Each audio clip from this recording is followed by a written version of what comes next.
If you're watching this video, you're probably an Amazon private label seller, and you're probably interested in how to best protect your brand and listings on Amazon. If that's the case, here's what most people won't tell you. Amazon Brand Registry is their way of outsourcing IP protection and brand enforcement to you, the brand owner. It's Amazon's way of saying, you're now the sheriff, so go ahead and enforce the rules. Thankfully, that's what we're going to talk about in this video, how to best use your IP in the Amazon world with Brand Registry. Let's get into it. If you're new to the channel, my name is Simonyan. I'm the founding attorney here at ESQgo. And before starting this law firm, I built and sold 2 7-figure Amazon brands. So I know a thing about IP and selling on Amazon. And in this video, we'll walk through what Brand Registry is, some mistakes that we've seen our clients make, and also share some really cool war stories with you. So let's talk about what Amazon Brand Registry is and what it isn't. So it's a free program offered by Amazon to Amazon sellers. So as long as you have a pending or registered trademark, you could go ahead and enroll in Brand Registry. It'll give you access to a set of tools and features that you could use for IP enforcement and monitoring, but also to help with marketing and sales. Now, let's talk about what it isn't. It's not going to help completely protect your listing and prohibit any hijackers jumping on your listing. That's not what it's going to do. It's also not going to automatically enforce your IP against others. That still is on you. Again,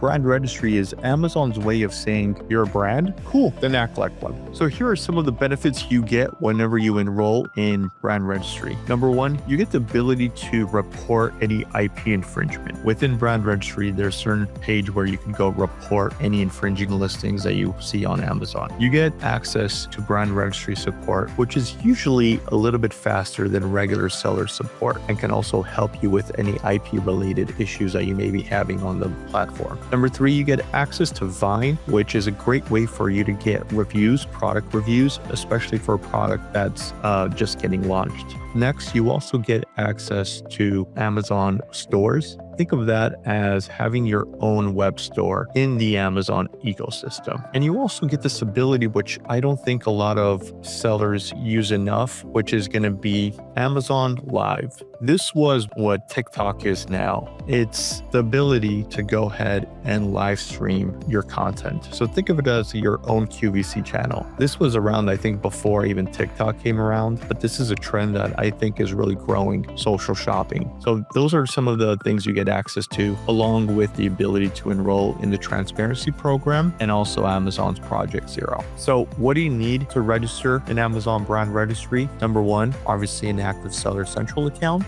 And number 2, a live, meaning pending or registered trademark. Nowadays, as many of you may know, even with a pending trademark, you could get into Amazon Brand Registry. Those are the main things that you need. Something else that a lot of people don't talk about is you need to show Amazon that your brand name or the logo that you have appears on your products. They're going to want photos of that. So as long as you have that, you should be good to go, ready to enroll in Amazon Brand Registry. So some of the most common mistakes that we see with Amazon sellers registering their trademark or trying to enroll in Brand Registry is number 1, the goods and services description isn't going to match what they actually sell. For example, they may be selling pens on the Amazon marketplace, but the trademark is going to be for something completely different. So make sure whoever is filing your trademark, you're doing it the right way. Number 2, we see this pretty often, which is pretty sad, but it's the trademark name. Let's say it's brand ABC. That's what they get for their trademark, but their Amazon store or their brand is brand AB space C. So with Amazon, the trademark has to match your brand name on Amazon exactly. Extra spaces, extra characters, those are going to kill your chances of getting into Amazon Brand Registry. And then going back and having to change the trademark is going to be pretty complicated. So make sure you do it the right way the first time. And try to find someone that has experience with Amazon and IP, especially trademarks, because they'll be able to guide you in the right direction and help you figure out any issues that you may have and address it before you actually encounter them. So please stay away from those $99 trademark websites that you see. They're not going to be able to help you much and may not even be familiar with Amazon Brand Registry and how that functions. So do it the right way the first time so you don't have to worry about it again. Let me share some more stories with you just so you could learn from these. The first one we're dealing with right now, it's almost resolved, but here's the issue that we face. Our client has brand ABC, and before they were able to register their trademark or their brand name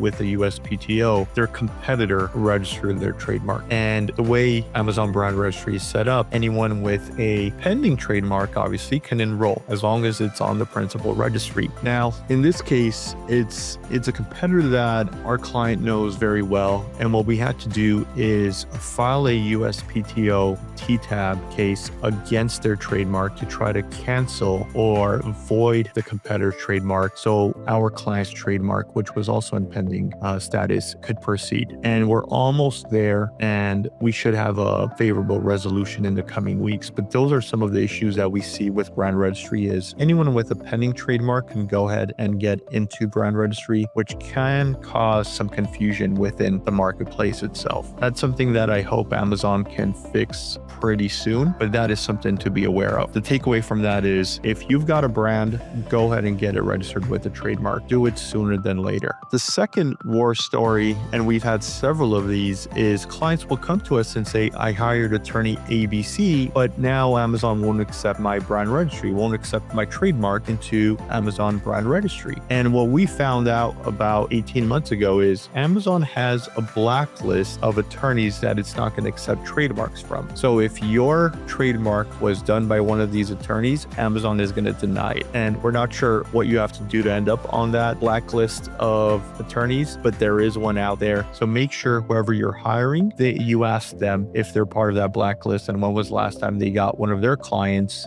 with the trademark enrolled in Brand Registry. The third war story that I'll tell you happened about 2-3 years ago, and hopefully Amazon has now patched this, but we had a very large client, one of the largest sellers and brands on Amazon.com. They came to us and said that someone had hacked into their Amazon Brand Registry account and was now filing IP complaints against their own ASINs and taking it down. Sounds very, very bizarre, but those are some of the cases that we see here at ESQgo. And thankfully, we were able to reach out, and Amazon was very helpful, very cooperative, and we got that hacker kicked out, and our client got complete control of their brand registry. Those are some of the war stories that we see, and hopefully you never have to see any of those. So at the beginning of the video, I promised that I would share some helpful tips that some of our clients, successful clients, employ with their brand registry and with their IP protection. So let's go over that. Some major takeaways from our successful clients is go ahead and file trademarks often and early. If you've got a brand name, obviously protected, but even look at maybe some names you're using for your products that are going to be unique. Go ahead and protect those with the trademark too, because if you don't, I promise you, your competitors will. And usually the more successful, the better sales you have on your products, the more of a target you become for competitors and bad actors. So file trademarks early and often. Number 2, use Brand Registry as an offensive tool. What do I mean? Use it for your marketing and sales. A+ content, take a look at that. Your Vine program, Amazon Vine, but also look at the reports that provide analytics for your brand. Use all of that. And obviously IP enforcement tools, use that on a weekly, if not daily basis. Yes, if you've got a lot of ASINs, you probably need to look at those on a daily basis. Next, build resale agreements and some sort of warranty system. What you want to do is create material differences between your product and something that competitors may do. And if you want to see a video that I did recently about how to remove unauthorized sellers, we'll post a link below, but that's also a helpful video in helping you enforce your IP against unauthorized resellers. Next, if you're preparing for an exit, go ahead and make sure you've got all of your IP in order, and whatever trademark you have that registered in Brand Registry. Any buyer would love to see your IP protections in place and just makes for a more valuable company. So those are some helpful tips to help enforce your IP on Amazon and also off of Amazon. And again, this is Amazon's way of telling you you're a brand, now act like one. Hope this video was helpful. And if you have any other questions or concerns about Amazon Brand Registry or trademarks, feel free to give us a call at the phone number below or schedule a call with our team. Anything else we can help you with, please let us know. Best of luck to you. Thank you.